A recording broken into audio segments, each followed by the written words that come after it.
Hello and welcome to Talk God. It's as much about you as it is about us here in the studio. If God is for you, no one can be against you. Today you can be free. You can have your sins forgiven. Welcome. This is Thursday the 11th of June 2009 and this is Simply the Truth live with me, Doug Harris. Thank you for joining us. Head up this work called Tribe. Yeah. Now, can you tell us a little bit about Tribe, how it got its name for a start, but also a little of its ethos and a general overview of what that work is to young people, especially in Swansea and beyond? Okay, Tribe started as a traditional church youth group. It rapidly became something quite different. And Tribe today meets in 2 or 3 different locations. We have attachments to 2 separate churches. We started off in 1999 with a dozen youngsters from the church. And now we've scores, hundreds of young people later. 95% of the Tribers, that's what we call them, come from unchurched backgrounds where their families aren't Christians. We actually baptised 7 last Sunday, which was a fantastic time. 5 of those came from completely non-Christian families, and we'll probably be doing another 8 or so in September, but this time probably all from unchurched families. Tribe seeks, I'll say this, that we don't do youth work. If someone asks me, do I do youth work? I says, no, I don't do youth work. I seek to communicate the gospel in a relevant and effective way to young people and to make disciples of them and also build them into community. So if that's youth work, that's what it is. But there is a subtle difference because we have a focus. We're not just doing youth work. And no one can understand Tribe unless they understand that. We do crazy things besides having, times away and Tribe Camp, which actually on the TV station a little while ago, not this program though, we showed a few minutes of craziness, yes. which was Tribe Camp in April. But we push the boundaries in terms of worship. We use a lot of secular dance music in worship, but with high spiritual content. We're a charismatic group, so people prophesy, speak in tongues, a lot of participation and sharing. We just change the style. But also at the heart of what we do is seeking to build these young people, because one of our long-term aims in Tribe, and this may sound strange, is to create new Christian families. I come from a council estate in one part of Swansea. My wife comes from a council estate in another part of Swansea. We both got involved in Brethren assemblies led by middle-aged guys who just went out and on these new estates decided to do a work. We are a new Christian family that wouldn't have existed if they hadn't done their work. Likewise, that's what we seek to do. It's long-term youth work, but it's the only way that I believe, that you should do youth work. And one final point is that what we've seen happening in Tribe, I am utterly convinced can be replicated and can be done again and again and again and again all across the country. I can't speak for the world because different cultures have different ways of doing it, but certainly across the country. And we've learned some lessons the hard way as well.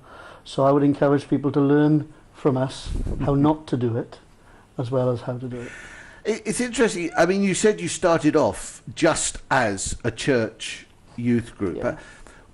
Was it sort of an accident that you came into what you're doing today, or did God really speak to you? Did he give you a vision, or was it you just saw?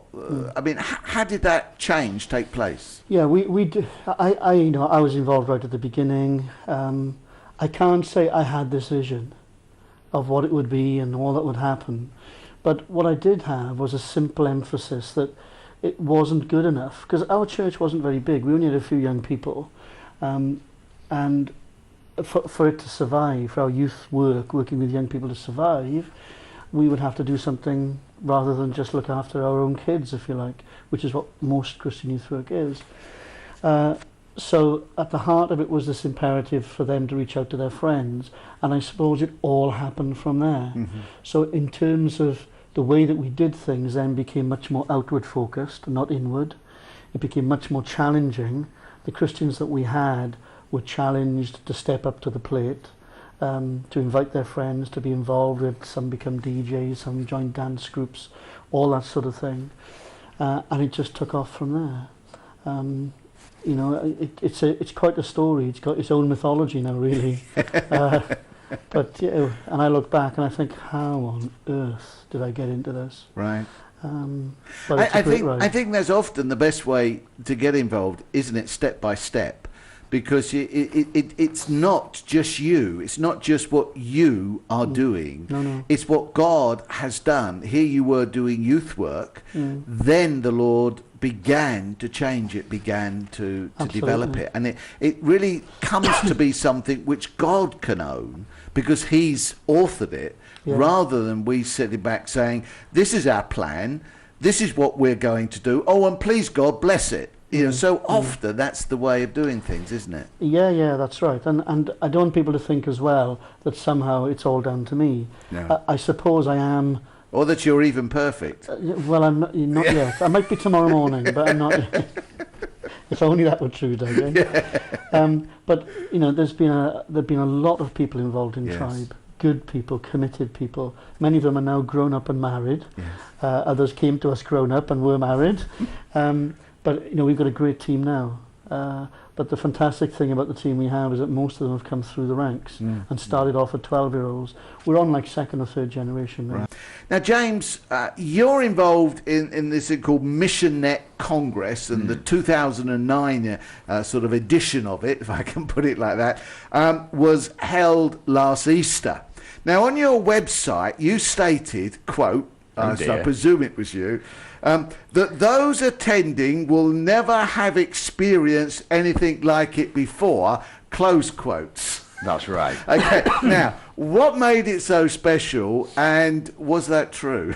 Well, what made it so special, actually, that quote, that those who were attending would never have had anything like it before, is because it was based on something that hasn't happened for the last 7 years. Right. So the ones that had experienced it before had grown up and gone on. No, right. The Mission Net Congress actually was it was a Europe-wide mission congress that happened in Germany, North Germany, just this last April, where we had young people from 40 different nations all across Europe come together to worship God and to find out about what God is doing across Europe, across the world, with people their age and with by using people their age. Now, I have the most ridiculous job title in the world. I'm the UK National Motivator. Oh, right, okay. Yeah, right. Now, thankfully, this isn't Saturday morning. Didn't you used to be on GMTV. TV, Mr. Morning? No. It's amazing how many people sent me spandex when I told them that. I've had to stop the subscription now. But it's a ridiculous title, really. It sounds like I've got to motivate an entire nation. Well, of course, God willing, that will happen in the end. But no, seriously, my opportunity was to get as many people as possible from the UK to engage with this missions congress so that they could get a picture of the global church, a little bit like I did in America a few years ago, and get a picture of how God is using people across the world, but also to get a picture of what they could do in that, where their part to play could be. And so it was a fantastic event, 3,500 people. Wow. All meeting together in order to look beyond their own borders, beyond their church walls, and engage with each other across international boundaries. And it really was fantastic. There's all manner of seminars from people who have been in the mission game for years and years and years and years, and those who have only experienced a little bit as well and have been energized by that. So really, I hope it's the beginning of a movement where mission is back on the agenda for young people. So the whole purpose of the camp or the convention or whatever you call it was mission. It was young people in mission. That was the whole purpose of it, to motivate them, to encourage them, to challenge them, and to get them to move out. So it wasn't just let's have a good time.